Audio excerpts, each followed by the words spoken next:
Hola, ici Sandra.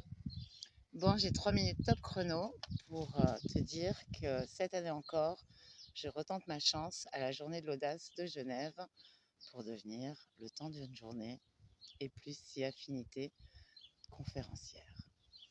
Alors l'idée, au travers cette envie de devenir conférencière, c'est de pouvoir transmettre un message à, à travers mon vécu et de pouvoir inspirer, si possible, et permettre à celles et ceux qui vivent la même histoire de se relever, de briller, de se révéler et d'être qui ils veulent.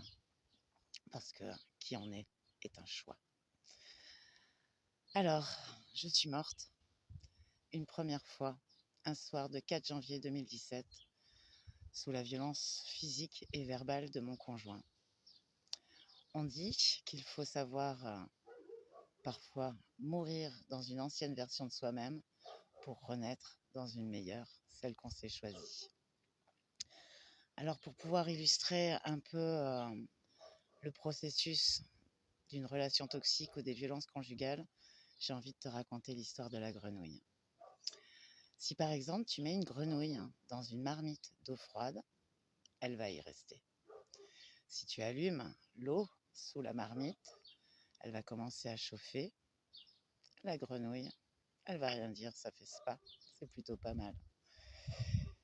Sauf que si tu la laisses et que la température monte, à un moment donné, cette grenouille, elle va être engourdie. Et à un moment donné, elle va bouillir et elle va mourir. Alors il y a des gens dans mon entourage qui me disent des fois, mais Sandra, on n'arrive pas à comprendre comment tu as pu vivre des violences conjugales ou une relation toxique avec le caractère que tu as ou avec ce côté femme libre que je suis. Et ben, tout simplement parce que, à l'image de cette grenouille, j'ai été engourdie et que si, bien évidemment, on m'avait jetée dans une marmite d'eau brûlante, j'en serais sortie aussitôt, comme le ferait une grenouille. Alors oui, j'ai été traitée comme une vieille chaussette. Et quelque part, je me suis maltraitée moi aussi, parce que j'ai aussi ma part de responsabilité dans cette histoire.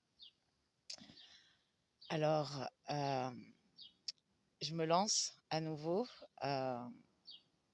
pour devenir conférencière et te proposer cette histoire et te dire comment je me suis relevée, comment aujourd'hui j'accompagne les femmes qui ont ce genre de vécu et quels outils on peut utiliser pour continuer d'avancer, pour se relever, pour se révéler et pour briller de nouveau. Si tu aimes cette vidéo, like, partage et envoie-moi à Genève. Ciao!